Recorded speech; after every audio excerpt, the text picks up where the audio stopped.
Well, good afternoon, everyone. We'll take this clicker, thank you. I'm Channing Fleetwood, CMO at Rinspree. We are a platform for real estate agents, landlords, real estate professionals to manage rental properties. And we just also passed our Series B, so headed in the right direction. And this is my first CMO role, about a year in now. And I do want to call your attention to Channing's kicks because he is wearing some pretty spectacular shoes. Thank you, Amy. Okay, so we will jump right in here. So we've got generally three areas that we want to talk about today. The first is being data-driven. By show of hands, how many marketers here in this room were extremely data-driven throughout their whole career? About two. All right. Well, at this point, we're held accountable to being data-driven, right? And we hold our teams accountable to being data-driven. And we believe that that should come true when you are building your brand narrative. So we're going to talk about a couple different topics here. The first is surveying your customers, not only your current customers, your future customers. We do a lot of research because we are in category creation at Whitericity. We have to start with understanding what people are doing as they move into EVs. So we have done both research with third-party firms to go out and talk to potential EV buyers. What do they care about? What do they not care about? What do they think about charging? Both to help us better understand how to position and to talk about what we're doing, but also then to give us marketing fodder as well. We also do a monthly poll. We have a large consumer database now. And so we do a monthly poll that is a guaranteed no more than 4 questions. And it's helped us to understand things like when people talk about how quickly their car charges, do they talk about amps? Do they talk about kilowatts? Or do they talk about how many miles they get in an hour? Do you know? Miles, exactly, because if you go and you look at different chargers online, you get amps, you get kilowatts. Nobody cares about that. So really understanding the data of what it is that people think about and care about, and then taking that in and absorbing it into how you talk is really critical. Yeah, and we know that when we get into a role at any company, there's a lot of internal knowledge, right? And we always know how things should go. For us as marketers, I think we always have to challenge those assumptions and doing that research to get the data. When someone says to me, well, this is what our customers think, well, how do you know that? What data do you have to support that? Or is that assumption or just something that the founder said 30 years ago, right? What's really interesting is my company was a spin out of MIT. So it's based out of Watertown, Massachusetts, just up the Charles River from Cambridge. Well, I live in California. And so I'm constantly, they're saying, well, this is how people are going to want to charge their cars. And I'm like, really? Let me go outside and stand on the corner and ask the 40 EV owners that walk by, what do they really think about it? And it's been, what do we call this, productive tension, right? It's been very productive to have that kind of on the street view to validate and also to really challenge some of the assumptions coming out of Massachusetts. Absolutely, absolutely.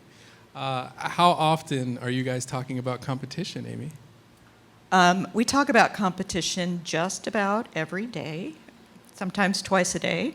Often our lawyers have to weigh in and say, please do not have this conversation on email or Slack or LinkedIn.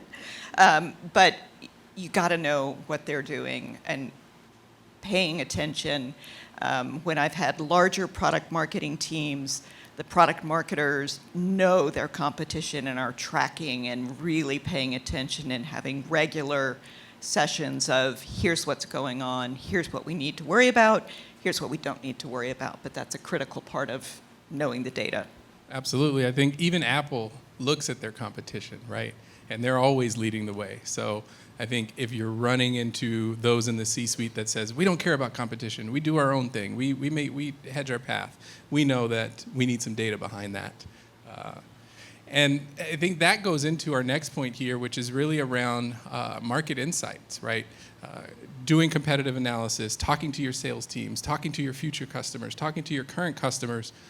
Those expectations or the market itself changes, technology changes, right? Yeah, we've actually recently put into place a regular debrief from the business development team. We are pre-product, kind of pre-revenue, right? So we are learning something every day in every conversation, and because the company is so small, pre-pandemic, everybody talked about it, over lunch together.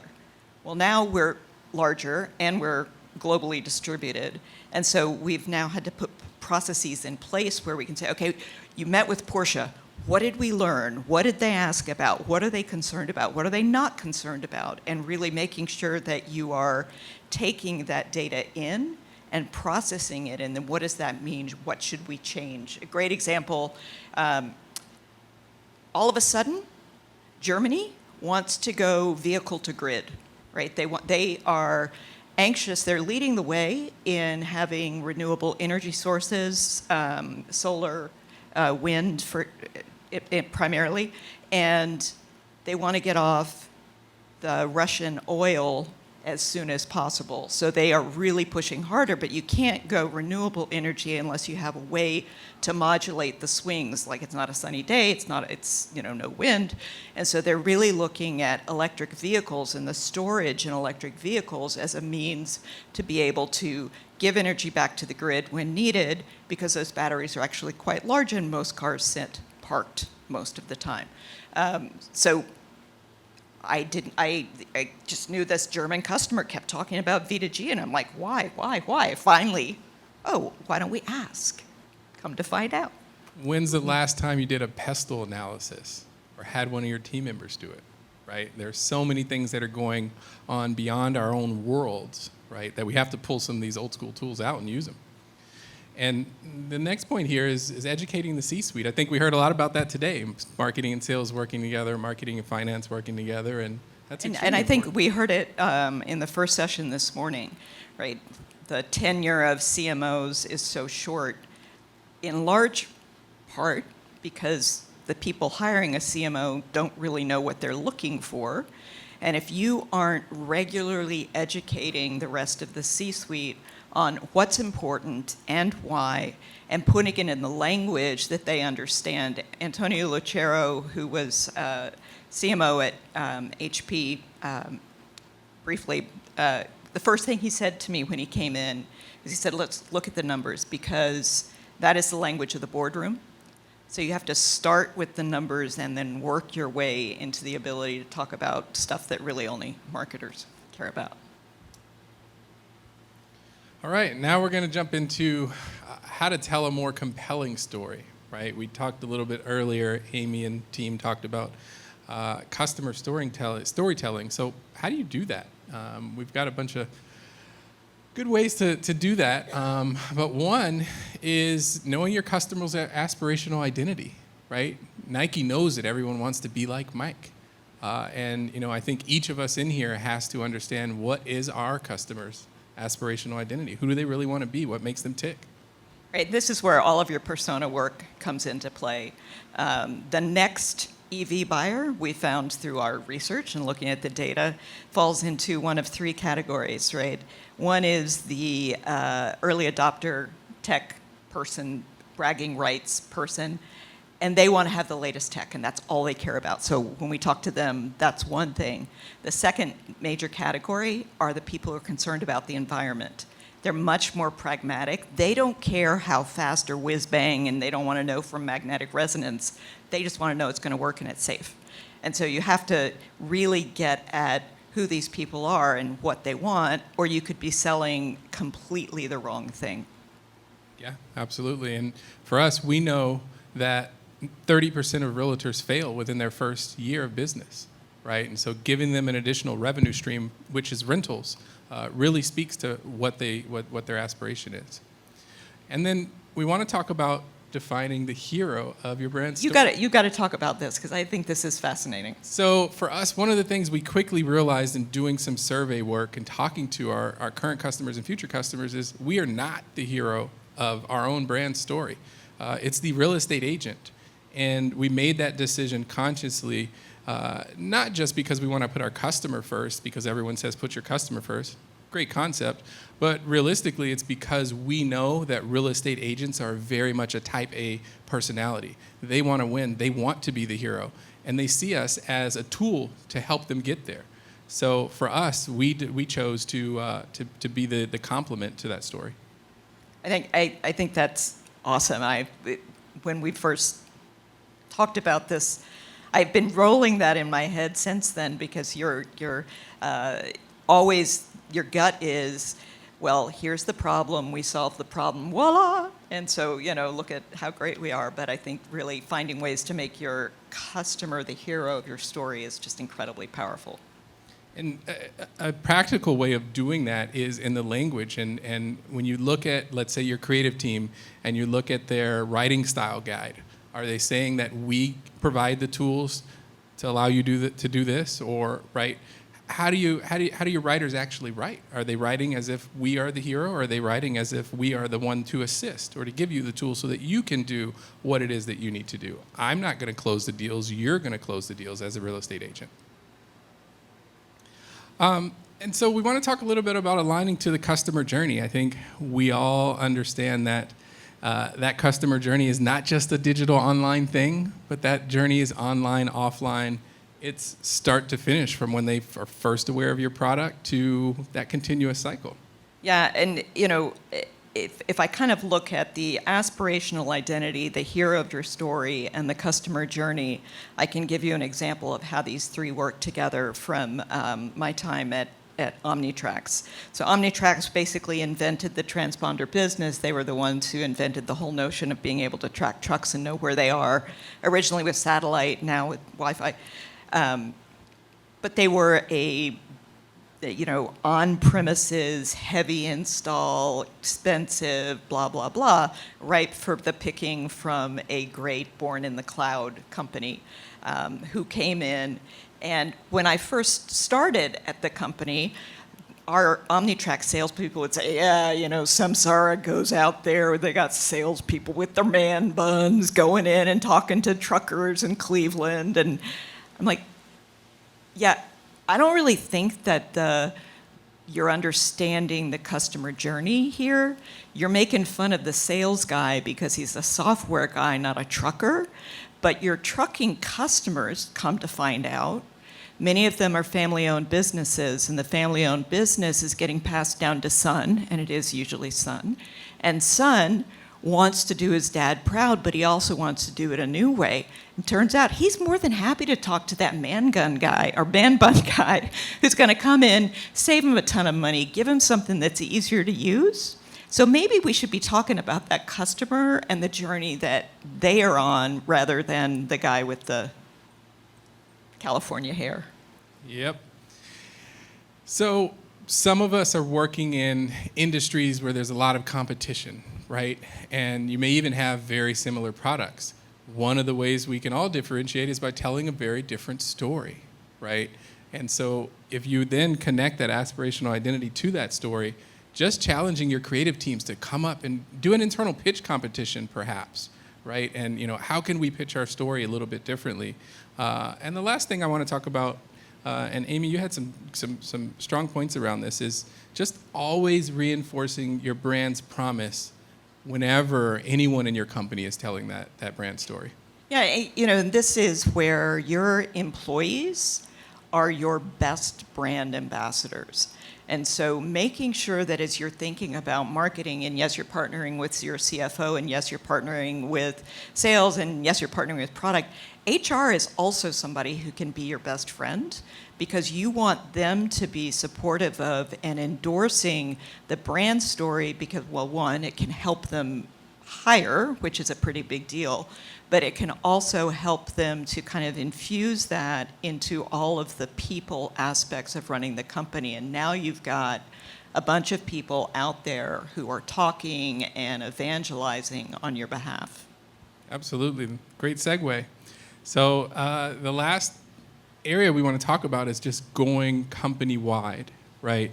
And I think the interesting thing, or the irony behind your customer, or your employee base being the largest brand ambassador base that you have, they're also the hardest ones to get to share any content, right? We've all gone through that. There's a whole industry of SaaS companies that are trying to get us to get employees to share content. So it's important to go company-wide. So we're going to talk about a few ways to do that. One, I think, is taking the tools that we already have. We all are very well versed in creating a GTM strategy for our products. What about for our brand story itself? What about internally, right? And how do we take this brand story into the product team, the engineering team, the customer support team, and all of the other teams? Yeah, I had I don't know whether it was the great good fortune or the opportunity just to do a couple of pretty significant rebrands. And the number one thing is like to communicate with employees, but also be clear with employees about the brand and what's going on. For God's sake, never ask employees to vote on a name, because then they expect that you're going to listen to them. But bringing them on the journey, helping them to be part of rolling things out, even if it's a new website, getting employees to beta test it and to give you feedback so that they see a little bit of themselves there in what you're doing is just critical. Yeah, one of the things that we did is we asked team members, when we rolled out a brand promise, we asked every team, can you define 3 areas in which you can help communicate or deliver on our brand promise? And that allowed us to basically crowdsource a way to, instead of pushing it down their throats, right, and saying, you must, hit our brand promise. They figured it out themselves. Yeah, when I first started at Whitericity, first staff meeting, I asked all of the leaders of the company to give me in one sentence what we did. So I got 10 sentences that had about 27 ideas in them, and none of them overlapped, right? That's when you know you've got a challenge to create a brand narrative. But then working across employees and going to different staff meetings, I was able to talk about this with every employee in the company, and that really helped us to kind of get at the real germ of what was important. Yeah. And so we're all familiar with integrated marketing from a comm standpoint, right? Making sure we're saying the same thing on our website as we are on our sales collateral. But, we really have to take that further and take that approach to omnichannel as well, right? And use both at the same time, because customers may buy online, pick up in store. Yeah, how many of you guys have like a internal SharePoint or Wiki or whatever where information for employees is posted? I went through a time where people would say, well, we posted it on omnitracks.org or whatever. Like, nobody goes there, okay? Like, I know you want the central place and people are going to check it every day, and they don't. Did we push something out via Slack? Did we push something out via Salesforce chat? Because if we didn't do that, nobody knows. And so it's really important to look omni-channel and also really understand that the developers might see it here, but the sellers are going to see it here, and that you're hitting all of those places. And there's recordings of everything that we've ever done, but no one ever watches them, right? Absolutely. Please record that, okay? And 6 months later, how many people watched it? Yeah. That's why we use Wistia, to see who watches it. So we want to talk a little bit about getting your sales and success teams comfortable with brand storytelling, right? And so, there's narrative design, which you could give them a deck on narrative design. But one of the things that we found extremely successful was partnering with the team to get them to understand that there is a larger level story in the first place. And the way that we did that is we said, hey, who you're selling to is not the C-suite. They're not the person who ultimately makes the decision. How do you give them a reason to look at the category in the first place of what we're selling? Yeah, the kind of the closer you are to, the flaming center of whatever it is, the more jaded you are, the more cynical you are. So, your customer success teams are often the ones who are like, yeah, right, yeah, you go talk to a customer and come back and tell me that we're so great about that. So, one, and I'll go back to something I said earlier today, it's got to be true or have some, significant truthiness, like you can be a little aspirational. But if you start with what's true and what you really do, you're going to have a lot better job in getting, customer success and people who have to deal with the phone calls aligned to your story. And then it has to be comprehensible and repeatable and easy to tell so that even, your early stage sellers get it, can say it, and it makes sense to them, and it can lead them into a logical path to making the sale. So salespeople are also led by incentives in most cases, right? So we've also worked with sales teams to provide a spiff to the best pitch competition, right? Pitch internally, any way that you can get them on board with telling the story that we know needs to be told. We've done that at multiple companies. Christy's nodding, she knows. I love the pitch contests, and I especially love it when you make the sales managers do it too, not just the sellers. Absolutely, absolutely. So in terms of brand promise and training your teams, I talked about how we crowdsource that, but I thought an interesting example of this is Apple and Apple stores. Every Apple employee is trained to do two things before that customer leaves.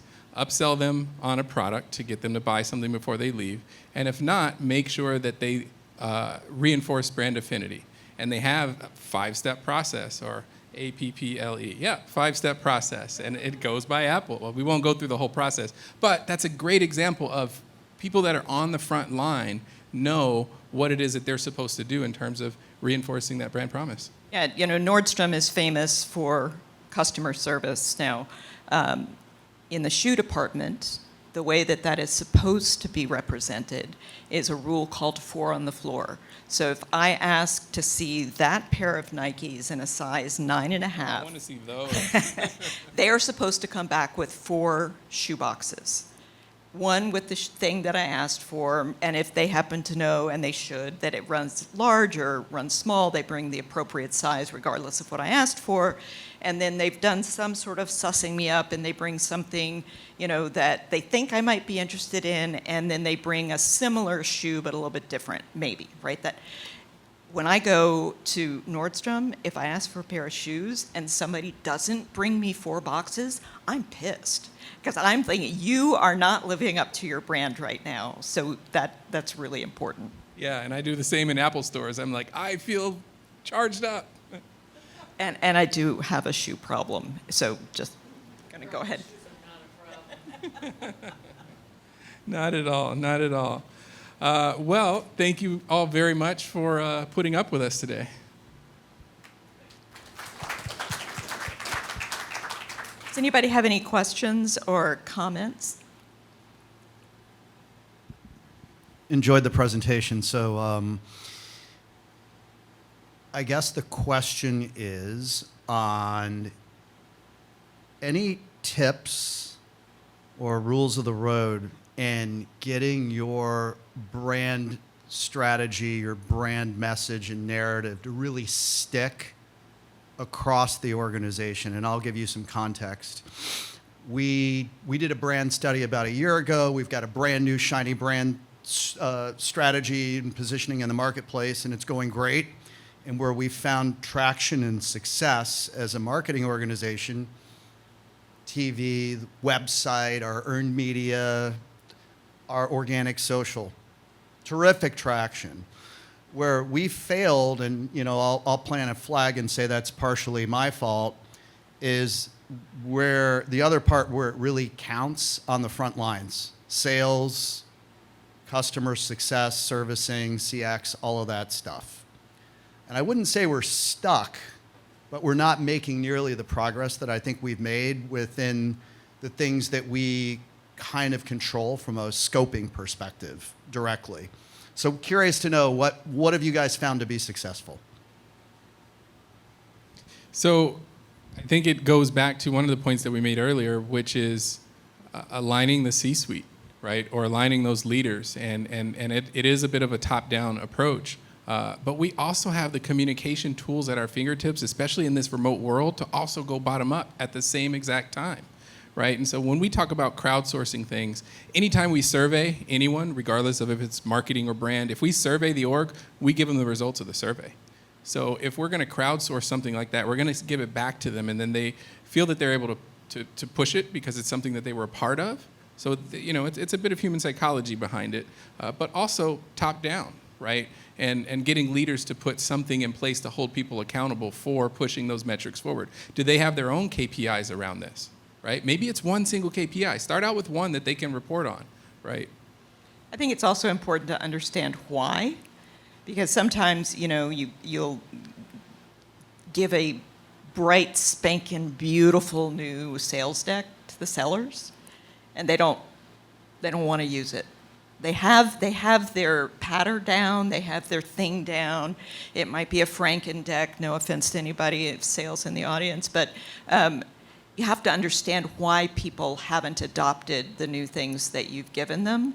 And if usually that comes down to, it feels like it's not better than what I had before, or it's effort to change. And so the more you can make that as easy as possible, the easier it is to get people to adopt it. Another tip there is find a case study of a brand that did something similar, right? And simply share the value of that to teams if it's out there.